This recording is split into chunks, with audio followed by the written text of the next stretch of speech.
You're welcome back. Now, I know some of us have been waiting for our conversations and interviews for the day. All right, now this is the time for it. We are about to start our first conversation for the day. Today, we are discussing state creation, viability versus political balancing, trying to weigh and outweigh which one outweighs each other when it comes to state creations. To discuss this with me this morning is Mr. Wordshot Amechi Ugwele. He is a program officer of the Adada Foundation. Good morning, Mr. Wordshot. That's a very interesting name. I don't think I've heard that before. Yeah, good morning. Well, yeah, just like, you keep meeting new people every day, encountering new experiences every day. You keep, meeting new names. And These are all learning part new of, names. a life. All right. So we're starting off with, like I mentioned briefly before we went on air, when we hear state creation, and then we have the viability, economy viability factors, the political balancing factors, which one should be considered more if there is a need for any state creation in the country? All right. You see, there's something that you said, if there is a need for a state creation in the country. We are looking at political balancing and economic viability.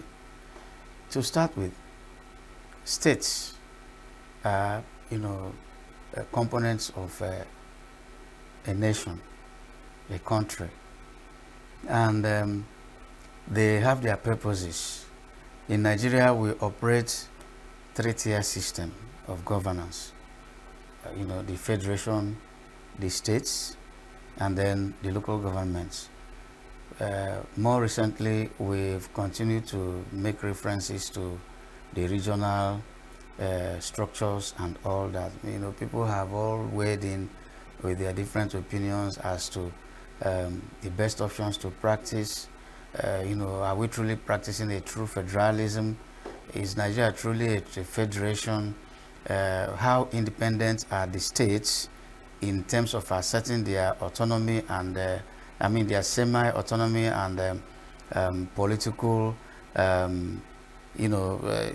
authorities and all of that? And is the nation, the country, the federal structure, not exercising excess power, too much power, leaving the states somehow prostrate and all that? So these are all the issues into consideration that people have always looked at, from where people look at the structure of Nigeria and the need for a balancing. Today, historically speaking, we've all seen how Nigeria state creation has progressed. As a matter of fact, at all the times that the country experienced state creation, what we've always seen is an exercise done to service particular interests, and these interests are usually political.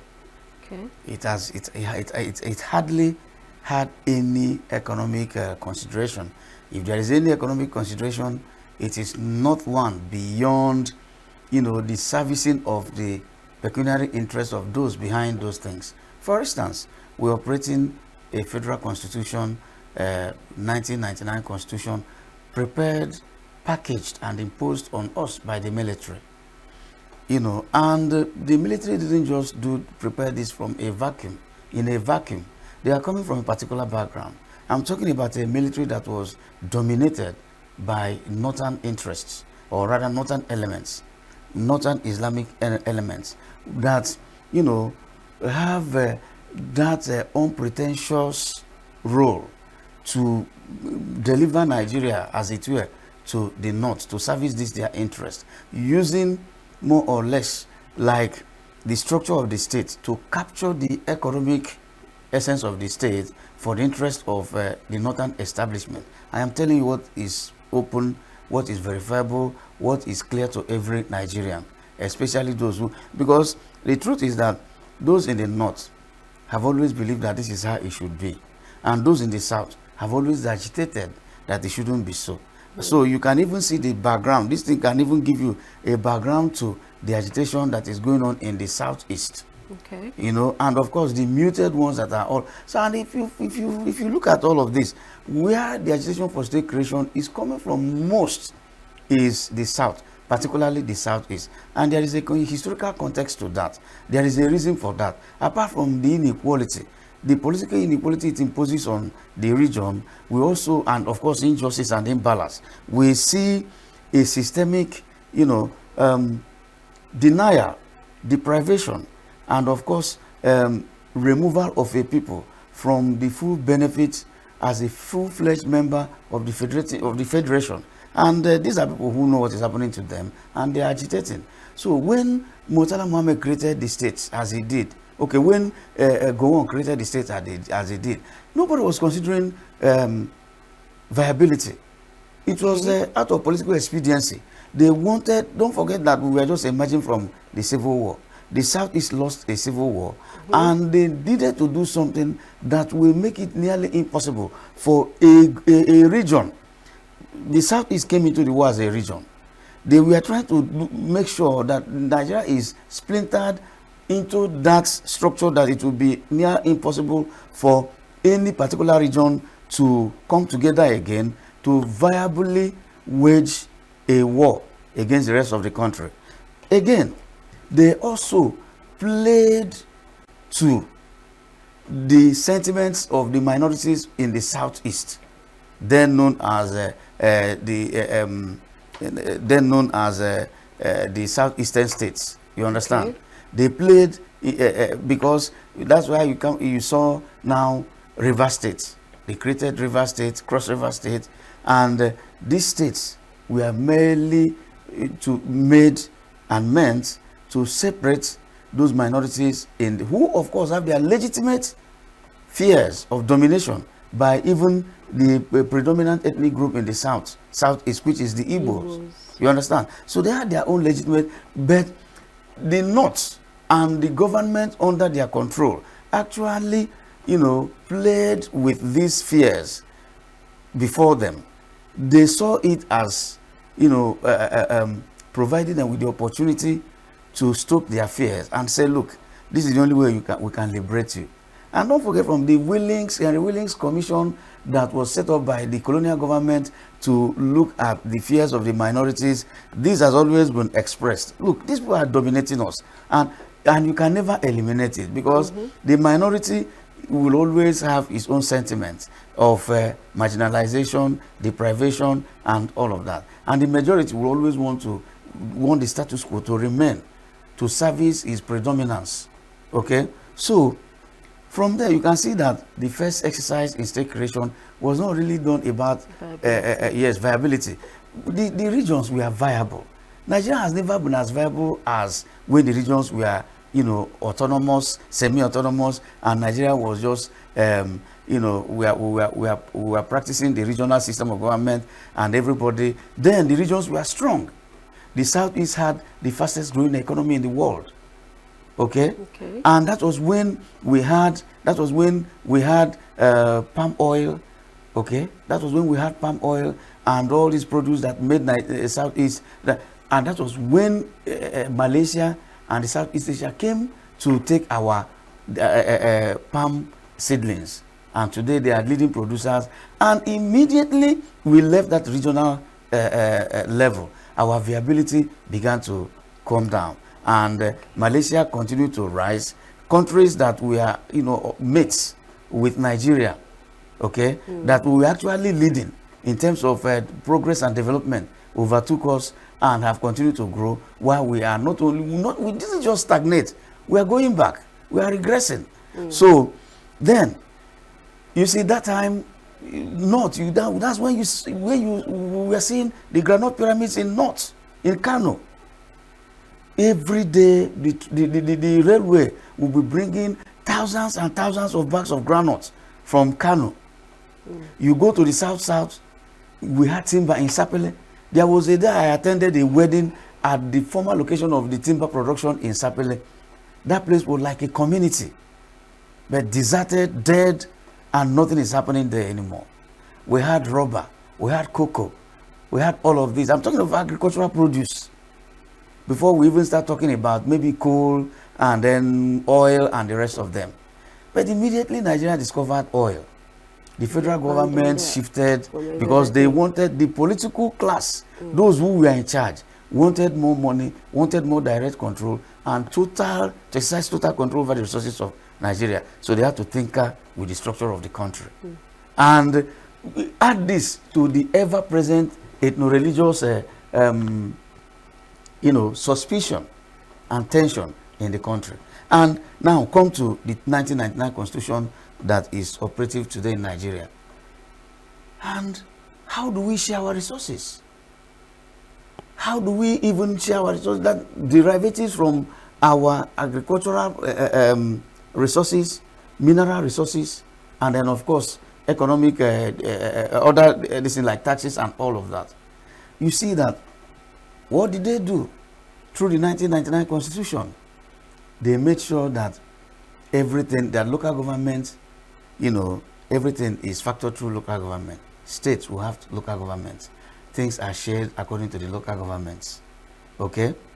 And it doesn't matter whether we have 20 local governments of 1 million population in the whole, and whether we in another state we have 10 local government with 20 million people. No, all they know is if we have 1 billion to share, we are going to share it according to the local government. And that is where you see an overpopulated state like Lagos has continued to operate the same number of local governments it has, and then Kano was divided into two with nearly a double of the same local government it had before. We have Jigawa and we have Kano, both of them having nearly 60-something local governments, and Lagos is still operating with about 40-something, 44 local governments, and the resources are shared according to this. Now, the Sokoto used to be one state with Zamfara and Kebbi State. Sokoto, from Sokoto, of course, yes, it had a large landmass. But what do you say about the population? I did my youth service in Kebbi State, the northern part of, northeastern part of former Sokoto State. Of course, Igbos are everywhere. I visit, I used to visit Zamfara State. I used to visit Katsina State. I have people there. When I was doing my youth service in Sokoto, I visited Sokoto, I visited Zamfara, I visited, like the other time when the issue of Gumi was trending. I remember some of my friends that as a copper, I went to Gumi town in search of drums, this outside drum, big drum, because they produce calabash there. And they had this, calabash craft industry that they carve, paint, and sell, and all that. So when we needed those drums, we had to go there. And I said, oh, wow, this is the local government of Sheikh Abubakar Gumi, the father of Sheikh Ahmed Gumi. And of course, then I knew how Sheikh Gumi, the role he played. And I will tell you, in the stabilization of our unity. Because they will tell you that, yes, as a Muslim cleric, this is what I'm doing to promote Islam. But that thing you are trying to do to promote Islam at the expense of other faiths is creating tension. That's also what his son is doing today. Now, that's by the way. So I went to all these places. What I noticed was that, yes, if you talk of landmass, they had it. But what of the population? I served in the state capital, Breeding Kebbi, but I visited far-flung places. Like the neighboring local government to Breeding Kebbi was Kalgo. I was there. The whole local government was not up to a community in the southeast. Many other places like that. You just see people in the desert living, some patches. And they tell you it's a local government. Okay? They tell you it's a local government. And it is a local government. Now you keep creating.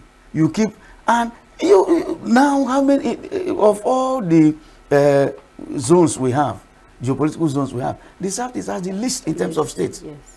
But they keep making us to understand that because we have a smaller, geographical area that yes. we may be this small. I can tell you that if care is not taken, the Southeast may be the most populous people in Nigeria, the Igbos, because those who live in our hinterland are not up to even half of our population. Majority of our people are, yes, they That are in zones. diaspora. They live outside of the southeast, and then the rest of part of Nigeria, and they live there on permanent basis. And we don't have the same behavior, migratory behaviors of others, like the Hausas. No matter wherever they are, once it is time for election, once it is time for farming, they all go back. But our people don't go back. We register where we stay. We vote where we stay. And that is why the Igbos have become the second largest voting population, to every indigenous area. And when we go there, in our Republican nature, you don't tell an Igbo man what to do. You don't tell him whom to support. He will tell you, you say, look, I will support this person. Go to Lokoja, go to Kano, go to Abuja, go to Isokoto town, go to Guzo. You see them discussing the local politics with so much knowledge and involvement. And they tell you, no, I will vote for Alhaji Yerima. I will vote for this person because they know them. Okay? But here, when the election comes, all those other people that are living in Ogui Road, they will go home. They will go and vote. And once it is time for census, they will go home to be counted. Now, another thing that has always been used to play on Nigerians about our population, states, population creation, viability, and all of that is census. There has not been any place we've experienced criminal manipulation of a system in Nigeria, like the census. It's even worse than the election. Because they used to say that they were just counting anything standing, including crops, animals, and all of that. You just count whatever you like.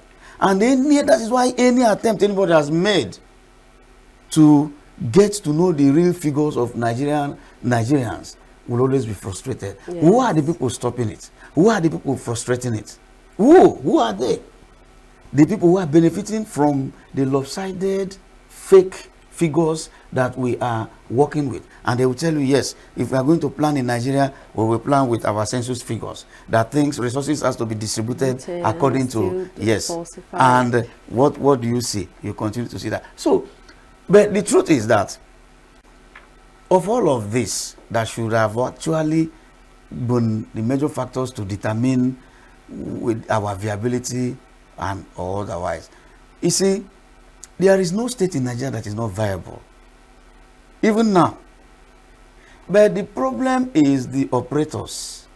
The operators are greedy, they are selfish, they are lazy, and they want immediate remuneration, immediate benefits to themselves. They have not seen what they are doing as anything that is meant to grow the country beyond the immediate moment that they are involved. Nobody in any of our political levels of operation is there to invest in the far future, not even in the near future. It's just today, the moment, this my tenure. So you see a government that, governments that have never actually had any foresight, shown any readiness to take Nigeria to any future. They don't have any future. All they care for is now. So nobody is willing to invest in our resources to grow Nigerian resources. Nigeria is a country that is blessed with one of the most arable of lands in the world. We can feed ourselves. But are we feeding ourselves? No. Now, the same people who should have allowed us to make the full use of our arable lands for agricultural, our resources for full agricultural productivity, are still simple that are creating problems with religion and insecurity to unleash Boko Haram and banditry on us to chase away the farmers from their fields. And how do you expect Nigeria to feed? How do you expect Nigeria to be viable? How do you expect us not to borrow? When, the same people, because they want to control the exploitation, individual exploitation of our solid minerals, have instigated banditry in places like Zamfara to remove the local population and have carve out spaces where they're exploiting gold. and they are selling outside of, the capture of our revenue system. These are monies that should have been making Nigeria more viable, but individuals are exploiting them. Now, I want us to go back a bit. You mentioned in the time that these states were created, the factors that needed to be considered, the mineral resources, the gold, and then they had to, I think you mentioned that they had to create states in the Igbo without really knowing, because I feel like most of the generals that created these states, no, all of them were from the northern part of Nigeria. Of course. None was really done from this side to understand what the region really needed. Now, would you say that has, I know you said it, I just want to reiterate, that has affected the growth of both Nigeria generally and then the Southeast? Definitely. Nigeria is under arrested development because nobody is doing anything for us to record any progress, meaningful progress. The constitution that you're operating is seriously flawed. It's a constitution prepared by the military for the North. And they prepared it in such a way that they made it nearly impossible for a meaningful review to take place. Because for anything to happen, as a written constitution and the way it is practiced, there has to be a two-thirds majority of both, of the both arms of the National Assembly. The Senate, the House of Representatives, and then they will all go from state to state where there has to be majority assenting to that. Like you come to Enugu, everybody will agree in Enugu. You go to Kano, there will be a majority assent to it in Kano. You go to Kaduna, you go to Lagos, and then at the end of the day, if you total the whole states, there has to be a two-thirds majority of the numbers of the state in agreement for it to take effect. And they made sure that through the local government they created, when they were delineating the states, federal constituencies and senatorial zones, they not had more. And if you raise any issue of state creation, because you see all these things they are talking about, I want to tell you that nobody is going to create any state. Nobody. People who are even talking about state creation don't even know what the constitutional requirement for it to happen. They are just using it to divert the attention of Nigerians. It's not going to happen. Because when will, the North controls the majority. Yes. And they often operate as a bloc. Unlike the South. They often operate as a bloc. They are united by their monolithic religion, and of course, that they've always been masters at this game. It is only recently, when this banditry started, that we see the Hausas beginning to assert their own, ethnic identity away from the Fulanis. Of course, the Fulanis in Nigeria, they are not up to 6 million people. If they say it is, if they want to contradict me, then let us have a head count, a meaningful, thorough head count, and know our real populations. The Fulanis were not in Nigeria before 1804. When they came, they deceived the Hausa people. And before you knew it, today, they are controlling them. Minority. And that is, people don't even understand why all the pressure to overwhelm the middle belt and then come into they want to replicate what happened in the north, down here. But people have been resisted. And the traditional resistance always occurred around that middle belt area. And that is why there has been this unrelenting attack in Benue. So now, for instance, only Kano and Kaduna, only Kano and, Kano, Kaduna, Jigawa, Sokoto. Do you know how many local governments they have? Do you know how many members of House of Reps they have? It is almost more than the whole thing. In fact, it's more than the whole thing the Southeast has. We have many states. So, when you want to vote, and of course we usually vote under ethnic, religious lines, you expect, of course, no Hausa person will vote for you to have more states than him. They won't vote for equality. They will not vote for equality, because if they vote for equality, like if you are bigger than me, would you actually support any process that will level us? Definitely. Will you support any process that will put me at a stage where I will now be to begin to even aim to be higher than you? You see, there's something that our people need to understand. Nigerians understand who the Igbos are. But yet, they don't still understand the Igbos. The Igbos don't really have any united singular political ambition as the North has to say, okay, we want to dominate every other person. No, what puts mortal fears into the rest of Nigerians is the individual industry of the Igbo people. You are striving, I am striving, my brother is striving, my sister is striving, everybody is working hard. And by the time you put all this together, you find out that when you come to, personal indices of development and growth, that, the Igbos are most economically viable, independently speaking. Yes. So they think that maybe we sat down somewhere to plan this, to say, go to Kano and dominate everybody in Kano. Yes. Go to Abuja and... No, you are just doing your own strivings. You are just doing your own thing. I'm doing my own thing. But at the end of the day, it is in our nature to always dominate our environment. But not for political purposes. Not necessarily for economic, that dominance, just to be on top. No, because we fear poverty. We don't want to beg. It's not in our culture. We don't want to be helpless. And anybody who works hard to escape poverty, to escape begging and dependence, will always be at the top. So the only way they can use to hold us back is by making sure that we hold the short end of the stick politically. And one of the ways is to structure Nigeria in such a way that will be emasculated. The Igbos will be emasculated.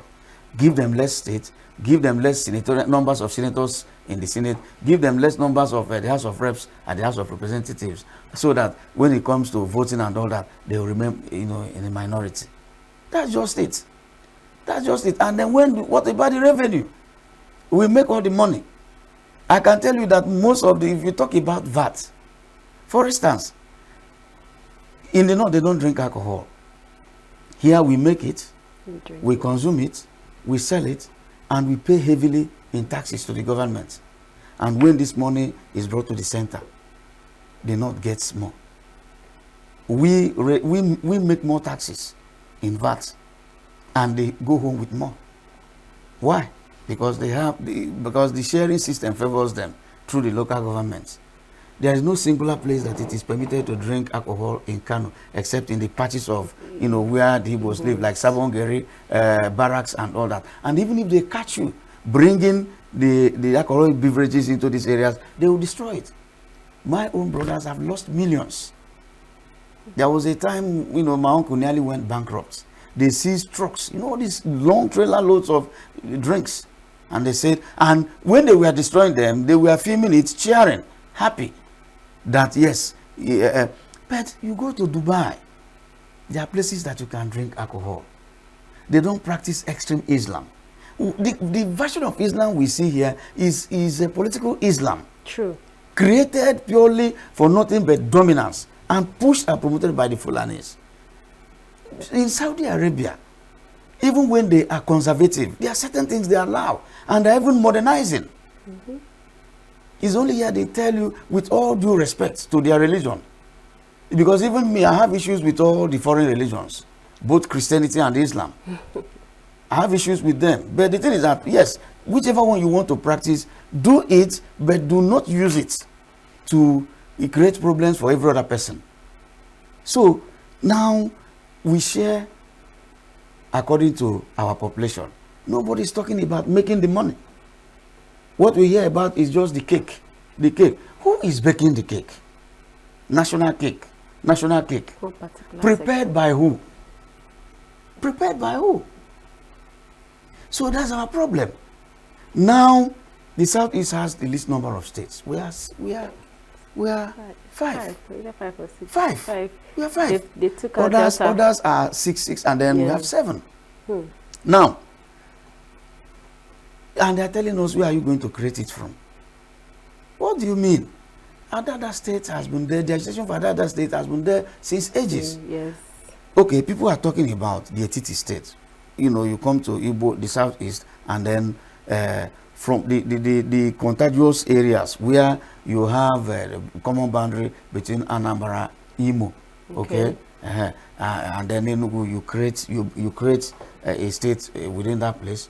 Nobody's talking about it. Now they are talking about Anioma in Delta, because Nedmoko is talking, he's visible, everybody. But I want to tell you, see, all these things are diversionaries. Nobody is going to create any state except the constitution is amended. So are you saying that if we desire for new state creations, we need to first review exactly. We have to the laws review them the in constitution. And no, even before the constitution itself is reviewed, the process is also cumbersome. We also have to, it will still be like just state creation. Approval will have to come from, the House in the same method, two-third majority of the whole, parliament, the whole legislature, and then the whole state's House of Assemblies before any amendment is made. And now the question is, like I said, you see, as per viability, there is no part of Nigeria that is not well endowed. Naturally, we have what it takes to survive. We have. Okay, look at when Peter Mbak came, regardless of the fact that people are complaining about taxation issues and all of that. But yes, by taking certain proactive actions to block loopholes, widen the tax nets, the IGR of the state increased. No state in Nigeria recorded the leap Enugu recorded in terms of IGR generation. Yes. If the governors, every other governor is that minded to increase the internal generated revenue, if our political operatives are not stealing the money, we will see these kind of figures every other place. If we actually invest in agriculture, absorb our teeming population that are idle, mechanize it, create incentives, make loans available. Okay, go and find out what Bank of Industry is doing, Bank of Agric, and even Nexim Bank. On paper, they are supposed to address those things, but go and see who are the beneficiaries, the people they give loans to. Still the same big men who don't use it. The generals, when they are retiring, they open farms that you hardly operate, which they just used to grab lands. Nothing is happening there. Every year, they go to Bank of Industry and collect loans for their banks that they never utilize for agricultural purposes. They never pay back. And they continue to rip off the state like that. Corruption is that if we reduce corruption by 50%, people will come back from America to live in Nigeria. I'm telling you the truth. So it's not about whether the states are viable. Of course, if we continue to operate like this, there is no state in Nigeria today that is even viable. I can tell you that minus federation allocation, okay, minus the allocation that is coming from Abuja, and it is because we have been depending singularly on oil. So when they finish selling oil, they gather in Abuja to share the proceeds, and that is what they used to pay. But of course, I'm sure you must be aware that the federal government has been borrowing, and this is because we've even borrowed with our oil, the one that has not been exploited, our oil that is the reserve, the one that is unexploited underground. Some people own them because we are owing them. If we don't pay, they will be the ones to be exploiting it. That is where we are today. So, if there is fiscal discipline, there is political. If there is a more honest and how do I put it now? If our political system is cleaned up, and there is no corruption in our electoral systems, that there is credibility and integrity of processes. We go to the polls and Nigerians express their political desires and wishes, and the operators allow that to happen, and those who are there know that we voted them in and they are accountable to the people. And yes, we begin from there. If they give you assignment and you don't perform, you are sacked. This one is that you see that somebody is bumbling, somebody is blustering, somebody is messing up, and he will not be removed. Okay. So where does it take us to? Nigeria is blessed. We are poor not because God created us poor. Both in terms of our human resources, natural resources, mineral resources, even climate. Nigeria is blessed. I remember in 2005, I was invited by the Kebbi state government to attend their Arugungu Grand Fishing Festival. I was in a conversation with the then BBC correspondent, Anna Bozello, and because the heat was too much, I was complaining. He said, look, that Nigeria has one of the most beautiful weathers in the whole world. Nigeria. He said, have you been to the UK before? I said, no. I've not been to, the UK before. He said, look, you need to be here during winter. You see that if not for insecurity and all of this, that Africa is a place that people would like to stay. But then, right now, Africa is the most endowed continent. Everybody is scrambling for Africa. Look at Donald Trump's threat and China coming in. Why are they all talking about Africa, Nigeria like that? Because of what we have underground. Stop them from coming to Africa to exploit our mineral resources. Their science and technology will collapse. Every system we have here in this studio, they all originated from Africa. What they were all done with all the components. If you are talking about the hardware, you talk about the plastic system, the rubbers, the alloys, the metals and all that. They all came from our soil. But if we organized, it will not be accessible as it is to them. So they will continue to destabilize us, playing on our weaknesses, using the corrupt elements among us. We've never really had patriotic leaders in most of the African countries, including Nigeria. We don't have people who are there for us. We have people who are there for themselves, and they are foreign masters. They are more concerned with satisfying these foreign people than, this. And that is why, because they are afraid they will kill them. And you see what is happening in the Sahel, Niger Republic, Chad, and Mali. Like those people said, no, enough is enough. How can you be taking you are mining uranium from us? You are the one removing it, and you are taking it, and you are telling us how much you pay for it. So Nigeria is viable. We have all this. If we use all we have properly, yes, for our own ends, we will be viable. Every state, even if we have 100 states, is viable. But another reason why some of these people are pushing for these states is that every pocket tyrant and every pocket political figure wants his own fiefdom. He wants to carve out a place where he will call the shots. If I cannot call the shots in Enugu as it is presently constituted, maybe if I have a smaller state carved out, I will be there and I will go there and be loading it over everybody. So you can see that it's even neither here nor there. Yes. So speaking hypothetically, let's say all these other factors are considered, the constitution is reviewed, census is counted properly, and then there is need for state creations. Do you think this would help reduce insecurity, conflicts between regions, proper allocation? Do you think it will handle? Yes. Let me tell you, the number one factor behind the insecurity in the Southeast is inequality. Okay. If you listen to Nnamdi Kanu, he has never been confusing about it. It's always straightforward. How many states do we have? Exclusion. We are being excluded in terms of appointment. How many senators do we have against the numbers that others have? How many House of Reps members do we have? How many states do we have, as I said before? Yes. And then, in terms of allocation, what do we get? What are our population? Those who have always been in charge of the population. The only time an Igbo man has been in charge of the Population Commission, the North pressured President Jonathan to remove him. Odimegu. He said, there was something he said that he finds it curious that people living in the deserts as an inhospitable climate where it is very difficult for people to survive and thrive will claim to be more in population than those living in the rainforests. We have rain, we have water, we have shades, we can farm, yes, nearly all year round if we want.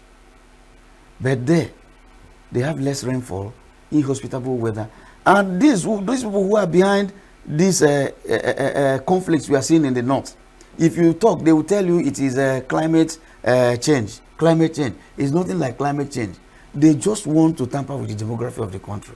They want to push some people away and replace them with, a settler population. But when you talk, they will say it is climate change. Now, validating that same understanding that people who live in the desert cannot be more than those who live where it's more hospitable. Juan Kwaso didn't rest until he was removed. You understand? Yeah. So he said we must know how many we are. This is the time for Nigerians to know. And once they do this thing, some of these people that are leaders from this side will begin to panic. And you know why? You see, Nigeria is a very interesting and curious place. You know why? The military. The military is the backbone of every government. Yes. And who are in control of the military establishment and all of that. From the beginning, when the British were living, they arranged Nigeria in such a way that the minority will be more powerful. Okay. And that is where we are. Honestly, I wish I could take more and more, but that's much time we can take with you this morning. Thank you, Mr. Watshot. I mean, that name has to, it will stick. Mr. Watshot, thank you so much for coming. Thank you very much. Thank you. It's my pleasure. We had a conversation. I'm sure you enjoyed that conversation. I think there are so many things to consider when you have, when you're dealing with a country as huge as Nigeria. That was state creation, its viability versus political balancing. All right. New Day continues shortly after this break. Do stay with us.